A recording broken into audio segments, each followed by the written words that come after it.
Vous voulez faire des essais mais vous n'avez pas de méthodologie? Dans cette série de vidéos, je vais vous présenter 4 outils que vous devez maîtriser parfaitement pour faire des essais comme un pro. Dans la première vidéo, je vous ai expliqué comment planifier votre essai avec l'outil QQO QCCP pour ne rien oublier. Aujourd'hui, on va considérer que vous avez réalisé votre essai et que maintenant, il faut analyser les résultats. Pour ça, la première étape, c'est de vérifier la normalité des données. Pourquoi? Tout simplement parce qu'ensuite, on va avoir besoin d'outils statistiques comme les comparaisons de moyenne et les études de capacité qui utilisent la loi normale dans leurs calculs. Donc si les données ne suivent pas une courbe de Gauss, vos calculs seront faux. Je vais donc vous présenter un outil qui permet de vérifier la normalité des données qu'on appelle le probability plot. Allez, c'est parti! Si on reprend l'exemple de la vidéo précédente, vous avez usiné 100 pièces avec l'outillage standard, puis 100 autres pièces avec le nouvel outillage. Votre laboratoire contrôle sur chaque pièce le diamètre de l'arbre et vous reporte les données. Pour vérifier la normalité des données, le plus simple, c'est d'utiliser Minitab. Donc, comme vous le constatez, les données de l'outillage standard sont saisies dans la première colonne et le nouvel outillage dans la deuxième colonne. Donc ensuite, vous allez dans Graph et puis dans Probability Plot. Dans la fenêtre qui apparaît, vous cliquez sur Multiple et vous sélectionnez ici dans Graph Variable les deux colonnes. Vous cliquez sur OK et le graphique apparaît. Alors comment on lit ce graphique? L'axe horizontal ici représente les diamètres de l'arbre, c'est-à-dire toutes les valeurs que peut prendre les diamètres de 9 à 11,5 mm. L'axe vertical ici représente la probabilité en pourcentage cumulé. Prenons un exemple pour que ce soit plus concret. Avec l'outillage standard, il y a 50% de chance d'avoir des valeurs inférieures à 10 mm. On voit ici, on se positionne à 10 mm, on va sur la gauche, 50% des données sont inférieures à 10 mm. Ou encore, avec le nouvel outillage, combien il y a de chances d'avoir une valeur inférieur à 10,5 mm. On se met ici, 10,5, on remonte. Il y a 80% de chances d'avoir des données inférieures à 10,5 mm.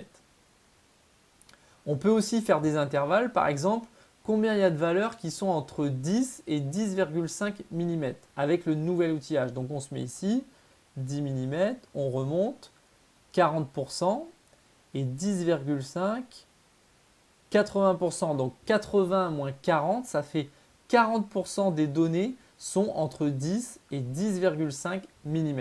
Voilà, ça c'était la partie pour savoir lire un probability plot. Maintenant, comment savoir si les données sont normales? La première méthode, c'est regarder ici le p-value. Alors, mais qu'est-ce que c'est que le p-value? Le p-value, c'est la probabilité que deux échantillons soient identiques. En fait, on appelle ça faire un test d'hypothèse. On compare les données à une courbe de Gauss. Et si le p-value est supérieur à 0,05, alors les données sont identiques à une distribution normale. Je reviendrai sur les tests d'hypothèse dans une autre vidéo. Mais retenez que si le p-value est supérieur à 0,05, alors les données sont normales. La deuxième méthode pour savoir si les données suivent une courbe de Gauss, c'est de regarder le graphique en lui-même. Si la distribution est normale, les points doivent former une ligne droite et rester dans l'intervalle de confidence qu'on voit ici par les traits en bleu ou ici en pointillé. On voit que le nouvel outillage, on n'a pas vraiment une droite, mais plutôt une sorte de S. Et puis les points sortent de l'intervalle de confidence. Donc, on confirme ça avec le p-value et on voit que les données ne sont pas normales. Pour l'outillage standard, on a bien une droite, même s'il y a quelques points comme ici qui sortent de l'intervalle de confidence, on confirme avec le p-value, les données sont bien normales. Voilà, le probability plot, c'est le deuxième outil dont je voulais vous parler. Ce qu'il faut retenir, c'est qu'avant chaque étude statistique, il faut analyser la normalité des données. C'est la première étape avant de faire une ANOVA et une étude de capacité que nous verrons dans la prochaine vidéo. Si vous faites une capacité avec des données non normales, vos résultats seront faux parce que tous les calculs sont extrapolés à partir d'une courbe de Gauss que vos données ne suivent pas. Donc je le répète une dernière fois, toujours contrôler la normalité des données avant de faire une étude statistique. Pour ça, vous pouvez utiliser le probability plot que l'on vient de voir. Si le p-value est supérieur à 0,05, alors la distribution est normale. Dans la prochaine vidéo, on parlera du test de comparaison de moyenne qu'on appelle ANOVA et qui permet de dire si deux populations sont différentes. Par exemple, est-ce que les arbres usinés avec l'outillage standard sont différents de ceux usinés avec le nouvel outillage? N'hésitez pas à partager votre expérience des essais dans les commentaires. D'ailleurs, est-ce que vous contrôlez systématiquement la normalité des données avant une analyse? En attendant la suite, vous êtes libre de recevoir 1 heure de formation pour bien démarrer en Six Sigma.